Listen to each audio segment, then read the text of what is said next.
Flying ബേർഡ്സിലേക്ക് അവർക്ക് സ്വാഗതം. ചാലക്കുടിയിലുള്ള ക്ലബിൻ്റെ ഒരു 1 ഡേ ട്രിപ്പാണ് ഇന്ന് ഞാൻ ഈ വീഡിയോയിലൂടെ കാണിക്കുന്നത്. ഒരു ദിവസം ഞങ്ങൾ 2 ഡെസ്റ്റിനേഷനിലാണ് പോയത്.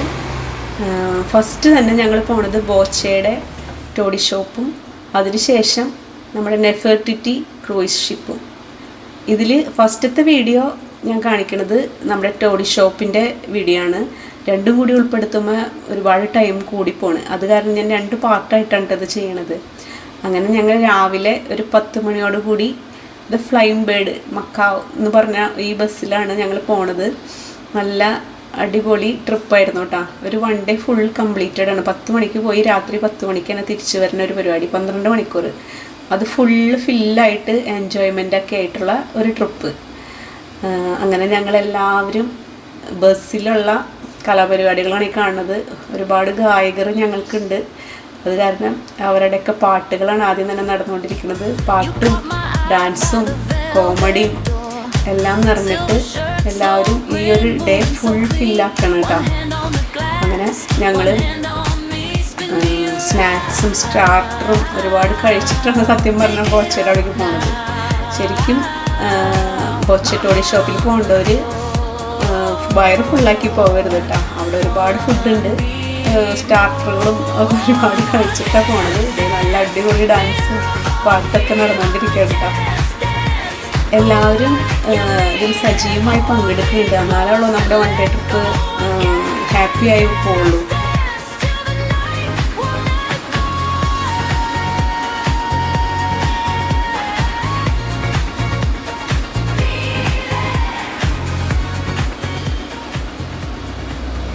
അങ്ങനെ ഞങ്ങൾ വൈപ്പിലുള്ള ബോച്ചയുടെ ടോഡി ഷോപ്പിലെത്തിയേക്കാണ്. ഷാപ്പിലെ കറിയും ബോച്ചയുടെ പാനീയവും. അതെ, ഈ ആളെ നമുക്ക് എല്ലാവർക്കും പരിചയമുണ്ടല്ലോ അല്ലേ, നമ്മുടെ ബോച്ച. അപ്പം ഇതൊരു അത്യാവശ്യം ഒരു 2-3 മണിക്കൂറൊക്കെ നമുക്ക് സ്പെൻഡ് ചെയ്യാൻ പറ്റുന്ന ഒരു സ്ഥലം തന്നെയാണ് കേട്ടോ. ഇത് ശരിക്കും ലൊക്കേഷൻ വരുന്നത് വൈപ്പില് മാനാട്ടുപറമ്പ് എന്ന് പറഞ്ഞ സ്ഥലത്താണ്. നായരമ്പലം പഞ്ചായത്തായിട്ട് വരും. അത് ഒരു ചെറിയൊരു വഴിയിലേക്ക് കയറി കഴിഞ്ഞിട്ടാണ്. പെട്ടെന്ന് റോഡ് സൈഡിൽ നിന്ന് കാണാൻ പറ്റില്ല, പക്ഷെ എന്നാലും ഒരുപാട് ആളുകൾ വരുന്നതാണ്. പാർക്കിംഗ് ഒക്കെ അവൈലബിൾ ആണ്. അത്യാവശ്യം സീറ്റിംഗ് കപ്പാസിറ്റി ഉള്ളൊരു സ്ഥലം.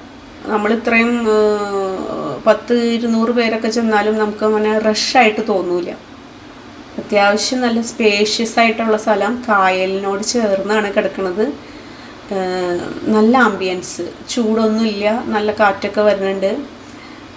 ഇരിക്കാനാണെങ്കിൽ ഒരുപാട് സീറ്റുകളുണ്ട്, കഴിക്കാനാണെങ്കിൽ ഒരുപാട് ഫുഡുകളുണ്ട്, കാണാനാണെങ്കിൽ ഒരുപാട് കാഴ്ചകളുമുണ്ട്. അങ്ങനെ എല്ലാവരും ഇവിടെ എത്തി. ദേ അത്യാവശ്യം വേണ്ട നമ്മുടെ ബോച്ചയുടെ പാനീയം ദേ ഇവിടെ ഒഴിക്കുന്നുണ്ട് എല്ലാവരും. നല്ല മധുരമാണ് കേട്ടോ. നല്ല കൽക്കണ്ടോ എന്തോ ചേർത്തിട്ടുണ്ടോ എന്ന് തോന്നുന്നു. നല്ല മധുരമാണ് കള്ളിന്. പിന്നെ നല്ല ഫ്ലേവേഡായിട്ടുള്ള പല കള്ളുകളുണ്ട് കേട്ടോ. ഇത് കണ്ട, ഈ പൈപ്പിൽ ഇത് നമുക്കിങ്ങനെ പൈപ്പ് തുറന്ന് നമുക്കങ്ങനെ എടുക്കാൻ പറ്റും. പിന്നെ ഇവിടെ ദേ കണ്ട, ഈ കായലിൽ ഒരു ചെറിയൊരു ബോട്ടിങ് നമുക്ക് അവിടെ അവൈലബിൾ ആണ്. അതുപോലെ കുട്ടികൾക്ക് കളിക്കാനുള്ള ഗെയിം സോണുകളുണ്ട്. പിന്നെ ദേ ലൈവായിട്ടുള്ള പൊറോട്ട അടിക്കുന്നുണ്ട്. ലൈവായിട്ടുള്ള ഫിഷും തവ ഫിഷും എല്ലാം ഉണ്ട്. എന്താ ഇവിടെ കിട്ടാത്തതെന്ന് വെച്ചിട്ടുണ്ടെങ്കിൽ അങ്ങനെ ഒന്നുമില്ല, എല്ലാം കിട്ടുന്നുണ്ട് കേട്ടോ. അവിടെ എല്ലാവരും വെയിറ്റിങ്ങിലാണ്, കട്ട വെയിറ്റിങ്ങിലാണ്. പലരും പലതരം ഡിഷുകളാണ് പറഞ്ഞേക്കുന്നത്. അപ്പോൾ ഇതിൻ്റെ ഇടയിൽ ദേ ഈ ഒരു ഏരിയ, അവിടെ പുറകിലെ ആളുകൾ ബോട്ടിൽ പോകണതാണ്. അതുപോലെ തന്നെ ഈ ഫസ്റ്റ് കാണുന്നത് അവിടെ മീൻ പിടിക്കാനും പറ്റും, ഫിഷിംഗ് ഏരിയയാണ്. ഇത് നമ്മുടെ ജ്യൂസർ കൗണ്ടറാണ്. പിന്നെ ഇവിടെ ചോക്ലേറ്റ് സാധനങ്ങളുണ്ട്. ഇവിടെ ഞങ്ങൾ ഓർഡർ ചെയ്തേക്കണത് ഒരു ഫിഷിൻ്റെ സീ ഫുഡിൻ്റെ ഒരു പ്ലാറ്ററാണ്. ഒരുവിധം എല്ലാത്തരം ഫിഷുകളും ഇതിലുണ്ടായിരുന്നു കേട്ടോ. അതെ, ഇത് പൊള്ളിച്ച മീനുണ്ടായിരുന്നു. നല്ല ഗ്രേവിയൊക്കെയാണ്, നല്ല ടേസ്റ്റൊക്കെ ഉണ്ട്. അതുപോലെ തന്നെ ചെമ്മീൻ, ഇതൊരു അപ്പമായിരുന്നു, കള്ളപ്പം, ഒരു പുളിയുള്ള ഒരു കള്ളപ്പം. നമ്മുടെ ടേസ്റ്റ് അല്ല, ഞങ്ങളുടെ ടേസ്റ്റ് ആയിരുന്നില്ല. ഇത്തിരി പുളിപ്പൊക്കെ ആയിട്ട് വേറൊരു ടേസ്റ്റാണ് കേട്ടോ. പിന്നെ അതേ ചെമ്മീൻ ഫ്രൈ, കൂന്തൽ ഫ്രൈ, കാളാഞ്ചി പൊള്ളിച്ചത്, പിന്നെന്തുന്നാ പലതരം ഫ്രൈഡ് ആയിട്ടുള്ള മീനുകൾ, അങ്ങനെ എല്ലാം കൂടി മിക്സ് ചെയ്തിട്ടുള്ള ഒരു പ്ലാറ്ററായിരുന്നു. അപ്പം കൂട്ടിയാണിത് കഴിക്കണത്.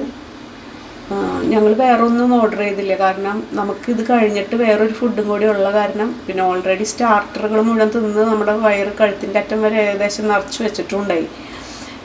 ഫുഡ് കഴിക്കാൻ പോകുമ്പോൾ ശരിക്കും പറഞ്ഞാൽ നല്ല വിശപ്പോട് കൂടി പോകണം കേട്ടോ, എന്നാലാണ് നമുക്ക് ഇവിടുത്തെ ഫുഡ് നല്ലോണം ആസ്വദിക്കാൻ പറ്റുള്ളൂ. ശരിക്കും പറഞ്ഞാൽ ഞങ്ങളുടെ വയറൊക്കെ നിറഞ്ഞിരുന്ന കാരണം ഞങ്ങൾക്ക് അത്രയ്ക്ക് ആസ്വദിക്കാൻ പറ്റിയില്ല. എല്ലാവരുടെയും വയറ് പെട്ടെന്ന് ഫില്ലായി പോയി. അങ്ങനെ അതിനുശേഷം ഞങ്ങളുടെ ഫോട്ടോഷൂട്ടും റീൽ പിടുത്തവും എല്ലാം ഉണ്ടായിരുന്നു കേട്ടോ. എല്ലാം കഴിഞ്ഞ് ഞങ്ങളിത് അടുത്തൊരു ഡെസ്റ്റിനേഷനായ നെഫർട്ടിറ്റിയിലേക്കുള്ള യാത്രയാണ്. അത്യാവശ്യം വയറും മനസ്സൊക്കെ നിറഞ്ഞിട്ടുണ്ട്. പിന്നെ നല്ല ക്ലൈമറ്റും നല്ല ആംബിയൻസും നല്ല ഫുഡൊക്കെ തന്നെയായിരുന്നു. അപ്പം ഇനി അടുത്ത സ്ഥലത്തേക്ക് പോവാട്ടോ. അപ്പോൾ താങ്ക്സ് ഫോർ വാച്ചിങ്. ചെറിയൊരു വീഡിയോ ആണെങ്കിലും സപ്പോർട്ട് ചെയ്യണേ.